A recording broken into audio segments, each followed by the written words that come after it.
नमस्कार, स्वागत है आपका केकेडी न्यूज पे। आज हम एक विशेष प्रोग्राम आपके लिए लेकर के आए हैं। घोसी विधानसभा का जो उपचुनाव हुआ है वह कुल मिलाकर के उत्तर प्रदेश में राजनीतिक गलियारों में बड़ा चर्चा का विषय है। एक तरह देखा जाए तो कल जब हम ट्विटर को देख रहे थे तो ट्विटर पर बड़ा जबरदस्त ट्रेंडिंग चल रहा था घोसी विधानसभा के परिणाम। सुधाकर सिंह, शिवपाल यादव, शिवपाल सिंह ऐसे करके ट्विटर बड़ा ट्रेंड कर रहा था और खासतौर से शिवपाल यादव की चर्चा ज्यादा हो रही थी और समाजवादी पार्टी की। आपको बता दें कि यूं तो 6 राज्यों के 7 विधानसभा के उपचुनाव हुए जिसमें भारतीय जनता पार्टी 3 विधानसभा सीटों को जीतने में कामयाब रही। वहीं पर 4 जगह पर अलग अलग INDIA के दलों ने जीत हासिल की, जहां पर एक तरफ कांग्रेस ने केरला में विजय प्राप्त की, वहीं दूसरी तरफ झारखंड मुक्ति मोर्चा ने झारखंड में, और दूसरी अगर तृणमूल कांग्रेस की बात करते हैं तो उसने कलकत्ता में जीत हासिल की। और फिर वहीं अगर हम बात करते हैं तो समाजवादी पार्टी ने उत्तर प्रदेश में। बात यह आती है कि समाजवादी पार्टी की घोसी की जो जीत हुई वह पूरे देश में चर्चा का विषय हो गई और वहीं देखते ही देखते भारतीय जनता पार्टी पर कई तरह के सवालिया निशान उठने लगे। कहीं आपस में ही लोग एक दूसरे से ऐसे बयान देने लगे कि शत्रुतापूर्ण भाव पैदा हो जाए। फिलहाल घोसी विधानसभा का हम पूरी तरह से इसका विश्लेषण करेंगे कि आखिर घोसी विधानसभा में उपचुनाव में भारतीय जनता पार्टी की पराजय क्यों हुई और ये पराजय का सिलसिला कर्नाटक से लेकर हिमाचल प्रदेश और घोसी तक क्यों बढ़ता ही चला जा रहा है। आखिर भारतीय जनता पार्टी इस विभाजन पर या इस पराजय पर क्या वाकई चिंतन कर रही है और समाजवादी पार्टी के जीत के क्या कारण है, इन सारे विषयों पर हम लगातार बात करेंगे। पहले हम बात करते हैं कि भारतीय जनता पार्टी इस चुनाव में जो पराजय हुआ है उसका मूल कारण क्या था। फिलहाल यूं तो हारने के बाद कई तरह के कई कारण आते हैं, कभी कभी नेतृत्व की क्षमता पर भी प्रश्न चिन्ह खड़े किए जाते हैं और भी कई बातें हैं। लेकिन उत्तर प्रदेश में घोसी विधानसभा चुनाव को जितनी गंभीरता से भारतीय जनता पार्टी ले रही थी शायद उतनी गंभीरता से समाजवादी पार्टी नहीं ले रही थी। आपको बता दें कि समाजवादी पार्टी में मुलायम सिंह यादव के पुत्र अखिलेश यादव जो कि समाजवादी पार्टी के सुप्रीमो हैं, उन्होंने मात्र 1 या 2 दिन ही वहां पर दिया, बाकी समय मोर्चा संभाल कर रखा शिवपाल यादव ने। आपको बता दें कि भारतीय जनता पार्टी के हारने के कई कारण थे। पहला कारण तो यह रहा कि भारतीय जनता पार्टी का जो मूल कैडर था, बेसिक कैडर था, वह बिल्कुल भी यह पसंद नहीं करता है कि भारतीय जनता पार्टी में आप बार बार दूसरे को लाते रहें और जिताते रहें। आपको बताएं कि कैंडिडेचर को लेकर के बड़ा असंतोष था। जो उम्मीदवार यहां पर तय किए गए दारा सिंह चौहान, उसको लेकर के काफी असंतोष भारतीय जनता पार्टी के कार्यकर्ताओं में था। आपको बता दें कि भारतीय जनता पार्टी के कार्यकर्ताओं में असंतोष इस कारण भी था कि पहली बार बहुजन समाज पार्टी से इनको भाजपा में लाके लड़ाया गया, घोसी की सीट से ये चुनाव जीते। दूसरी बार ये समाजवादी भाजपा छोड़ के समाजवादी पार्टी में चले गए और वहां पर उनको बड़ी दिक्कतों का सामना करना पड़ा।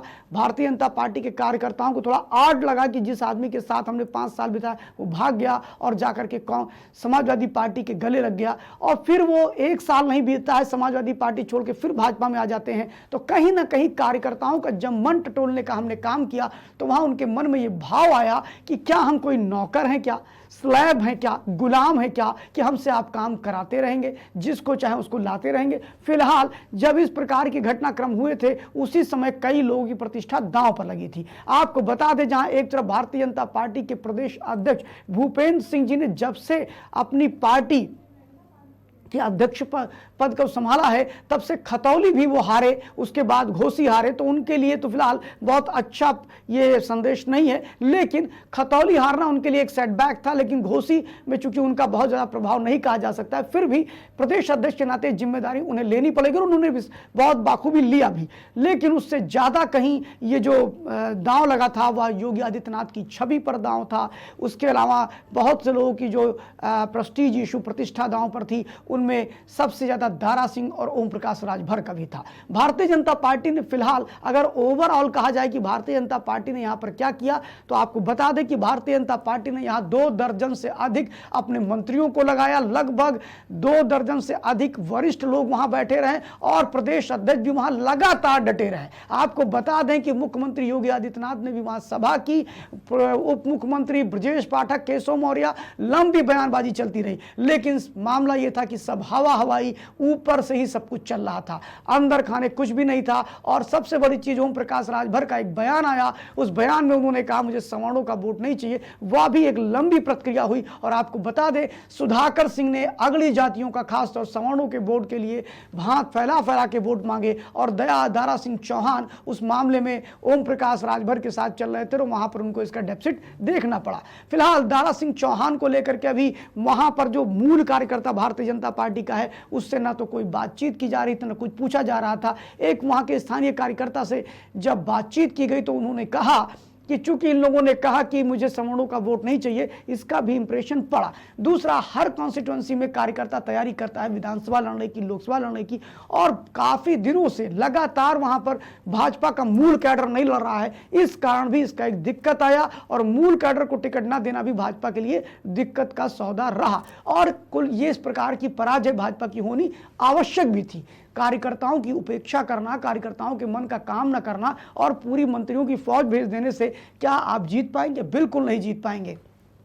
भारतीय जनता पार्टी की पराजय सिर्फ घोसी ही नहीं, अगर आप कर्नाटका चुनाव की भी चर्चा करेंगे तो वहां भी यही रहा। प्रत्याशी चयन में दिक्कतें रही कर्नाटका चुनाव में, वहां भी बीएल संतोष और येदियुरप्पा की टीम में आपस में संघर्ष था। वहां का जो मुख्यमंत्री था उससे और बीएल संतोष की नहीं पट रही थी। बीएल संतोष भारतीय जनता पार्टी के बताते चले कि वो राष्ट्रीय महामंत्री संगठन है, उन्होंने अपने ऑन बिहाफ कई ऐसे टिकट दिए जो हार गए। वो अलग बात है कि वो पार्टी के कैडर हो सकते हैं, लेकिन वो चुनाव के जिताऊ कैंडिडेट नहीं थे। फिलहाल कर्नाटका हार की पूरा ठीक रहा, वहां पर गुटबाजी, अंतरकलह और लोकल इशू पर कोई बहुत अच्छे उनके पास उत्तर नहीं थे। दूसरा, वहां पर यह भी देखा गया कर्नाटका में भी कि वहां पर जो इनका बेसिक वोट बैंक था, जो इनका वर्कर था, वहां भी वो उपेक्षा झेल रहा था। बाहर से आके लोगों ने उसकी उपेक्षा की और वहां कार्यकर्ता ग्रास रूट लेवल पर इनको सबक सिखाना चाहता था, वहां भी ऐसी स्थिति आई। कुल मिलाकर के वोट देना तो जनता का काम है, लेकिन उसके लिए माहौल बनाने का काम भारतीय जनता पार्टी के कार्यकर्ता ही करते हैं। घोसी विधानसभा के इस परिणाम ने यह बता दिया कि भारतीय जनता पार्टी का जो बूथ प्रबंधन है वह उतना उत्कृष्ट नहीं है जितनी उसकी चर्चा होती है। चूंकि रामपुर और आजमगढ़ के उपचुनाव में जीतने के बाद यह कहा जाने लगा कि भारतीय जनता पार्टी का बूथ प्रबंधन बड़ा ही उच्च कोटि का है। फिलहाल इसमें कोई दो राय नहीं कि अन्य दलों से अगर उसकी तुलनात्मक अध्ययन करते हैं तो भारतीय जनता पार्टी का चुनाव प्रबंधन एक अलग उन्होंने डिपार्टमेंट ही बना रखा है, जिसपे वो सतत पूरे वर्ष भर काम करते हैं और 24/7 उस पर काम करने का काम वो करते हैं। लेकिन कार्यकर्ता अगर उत्साहित नहीं है, कार्यकर्ता आपके साथ नहीं है, तो आप कितनी भी योजनाएं बना लें उसका क्रियान्वयन नहीं कर पाएंगे। और घोसी चुनाव के बाद तो लगने लगा है कि शायद पूरे उत्तर प्रदेश में बूथ प्रबंधन की जो इनकी तैयारी है वो सब हवा हवाई है। कहीं ना कहीं अच्छे नेता, अच्छे कैंडिडेचर के विकल्प में भाजपा जीत रही थी। अगर ऐसी स्थिति आई और अखिलेश यादव के साथ अगर विपक्षी दलों ने अच्छे चेहरों को देना शुरू कर दिया तो इसका एक गंभीर परिणाम भारतीय जनता पार्टी को भुगतना पड़ेगा। जो 80 का दावा कर रहे हैं, कहीं वो सिमट कर 19 या 20 पर ना पहुंच जाएं,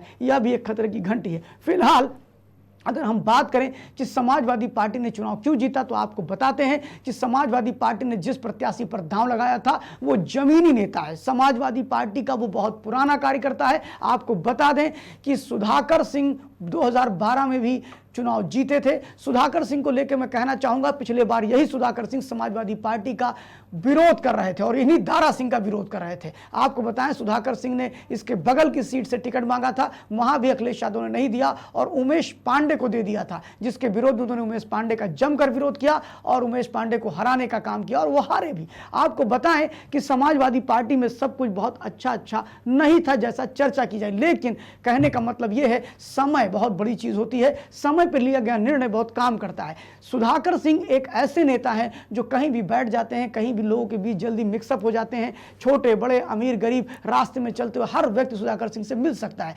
पहली बात, समाजवादी पार्टी ने अपने कैडर पर भरोसा किया।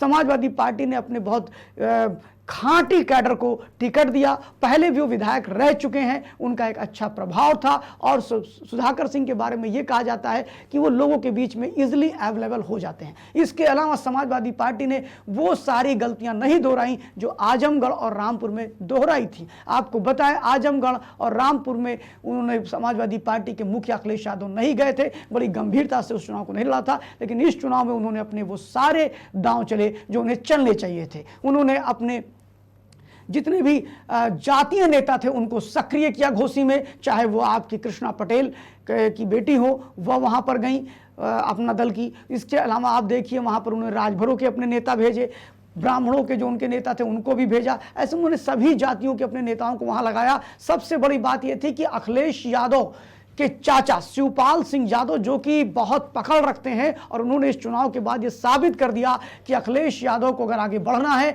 तो शिवपाल का साथ चाहिए ही चाहिए। शिवपाल यादव ने वहां पूरा डेरा डाल दिया था, और आपको बताएं शिवपाल यादव लगातार आज वहां पर मऊ में डटे रहे घोसी की सीट पर, और उन्होंने इसके परिणाम ला करके दिखा दिया कि आज भी शिवपाल यादव बहुत ही लोकप्रिय है, और संगठन के बूथ प्रबंधन का कौशल अगर किसी में है तो वह शिवपाल यादव में है। आपको बताएं शिवपाल यादव ने इससे पहले भी मैनपुरी में डिंपल यादव को जिता करके अपनी क्षमता और योग्यता को प्रदर्शित किया था, और अखिलेश यादव को चाचा शिवपाल यादव का लोहा मानना ही पड़ा। आपको बताएं चाचा शिवपाल यादव ने अब यह साबित कर दिया इस चुनाव के बाद भी कि शिवपाल यादव और अखिलेश यादव की जुगल जोड़ी अगर एक तरह से काम करती रही बिना किसी विवाद के, तो बड़ा संकट खड़ा हो सकता है भारतीय जनता पार्टी के लिए। भारतीय जनता पार्टी की स्थिति और भी खराब हो सकती है। आपको बता दें कि भारतीय जनता पार्टी का ग्रास रूट लेवल का वर्कर बड़ा ही विचलित है। जो दल बदल कानून के माध्यम से जिस प्रकार ये दूसरे दलों के लोगों को लाते हैं, उनमें भारतीय जनता पार्टी का मूल कैडर उपेक्षित होता है। उनके पार्टी का कार्यकर्ता, चाहे वह मंडल अध्यक्ष हो या बूथ स्तर कार्यकर्ता हो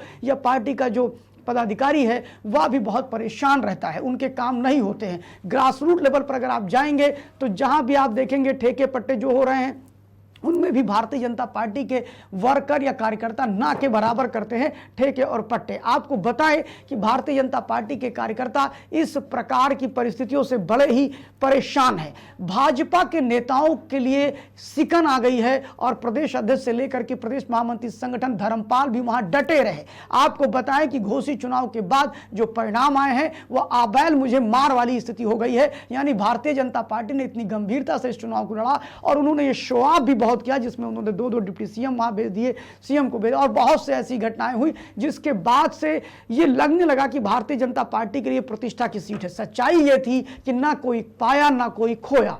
कहने का मतलब मेरा यह है कि इस उपचुनाव के बाद ना तो उत्तर प्रदेश की योगी आदित्यनाथ की सरकार को कोई खतरा हुआ, और ना ही वह सीट भारतीय जनता पार्टी की थी, वह सीट समाजवादी पार्टी की थी। समाजवादी पार्टी ना तो नफे में गई ना नुकसान में गई, दोनों ही दलों के लिए बराबर का मामला रहा। दोनों ही दल ना तो नुकसान में रहे और ना फायदे में रहे। लेकिन इस लड़ाई से कहीं ना कहीं भारतीय जनता पार्टी की कार्यप्रणाली और उसके कार्यकर्ताओं में रोष को परिलक्षित करती है। अगर ये रोष ऐसे ही 2024 तक बना रहा और भारतीय जनता पार्टी के जो प्रदेश नेतृत्व और केंद्रीय नेतृत्व ने अगर ज्यादा गंभीरता से इस पर विचार नहीं किया, तो 2024 की डगर बहुत कठिन होने जा रही है। आपको बता दें कि लोकल इशू पर जिस प्रकार आजकल घेरने का काम INI-DIA के लोग कर रहे हैं, विपक्षी गठबंधन के लोग, आप देखिए बात करें अगर हिमाचल प्रदेश की, तो हिमाचल प्रदेश में राहुल गांधी एक्टिव नहीं हुए, बड़े नेता एक्टिव नहीं हुए, और वहां के लोकल पॉलिटिशियन यानी कि उनकी छवि इतनी बढ़िया थी कि उन्होंने भाजपा को पटकनी दे मारी और बुरी पराजय दी भाजपा को। आपको बताएं लोकल इशू के मुद्दे पर भाजपा खड़ी रह गई, ओल्ड पेंशन और वही सारी चीजें समाजवादी पार्टी अभी भी बोल रही थी। आपने ध्यान दिया होगा कि जब घोसी का चुनाव चल रहा था तो घोसी के चुनाव के मंच से अखिलेश यादव बिल्कुल टू दी पॉइंट बात कर रहे थे और अपनी बातों को जनता तक पहुंचाने में सफल रहे। उन्होंने कहा कि हम आते ही ओल्ड पेंशन लागू करेंगे। वो अलग बात है कि ओल्ड पेंशन खत्म करने की नोटिफिकेशन भी आपके अखिलेश यादव के पिता पूर्व मुख्यमंत्री मुलायम सिंह यादव ने 2004 में जारी किया था। वो अलग बात है, वो अलग विषय है। लेकिन अखिलेश यादव उन लोगों को अपील करने में सफल हो गए। अभी भी भारतीय जनता पार्टी समाजवादी पार्टी के प्रति आक्रोश पैदा नहीं कर पा रही है कि भाई ओल्ड पेंशन स्कीम तो इन्होंने ही खत्म किया था, नोटिफिकेशन तो इन्होंने ही जारी किया था, सपा ने भी। लेकिन अखिलेश यादव की बुद्धिमत्ता माननी पड़ेगी कि जब वो मंच पर जाते हैं तो आउल फाउल बकने की बजाय वह मंच पर टू दी पॉइंट बात करते हैं। उन्होंने ओल्ड पेंशन की बात करी, महंगाई की बात करी, बेरोजगारी की बात करी और आंगनबाड़ी कार्यकर्तियों की बात करी। ऐसे बहुत से लोग हैं जिनके के हृदय की बात उन्होंने करी और शायद जनता ने उसको सुना और इसी का परिणाम रहा कि बम पर वोटों से समाजवादी पार्टी जीत करके आई। ठीक इसी तरह कर्नाटका और हिमाचल प्रदेश में भी लोगों के मन की बात हुई और उसका परिणाम आया कि भारतीय जनता पार्टी का सुपड़ा साफ हुआ। भारतीय जनता पार्टी के लोगों का टिकट वितरण, भारतीय जनता पार्टी के लोगों का दागियों को लाना, भारतीय जनता पार्टी का दल बदलुओं को लाना शायद जनता को अब रास नहीं आ रहा है। भारतीय जनता पार्टी के शीर्ष नेतृत्व को सोचना होगा। अभी भी उनके जिले में बहुत से उनके जिले हैं जहां पर इस प्रकार के अंतर्द्वंद बहुत भीषण है। 2024 के चुनाव में अगर उन्होंने कोई आमूल चूक संगठनात्मक परिवर्तन भाजपा नहीं करती है तो इसका एक गलत परिणाम भी आ सकता है और शायद उन्हें 2024 का खामियाजा भी भुगतना पड़े। समाजवादी पार्टी का फिलहाल मॉरल हाई है, उनकी आत्म इच्छा शक्ति बढ़ी हुई है, आत्मविश्वास बढ़ा हुआ है और ये छोटा संदेश नहीं है।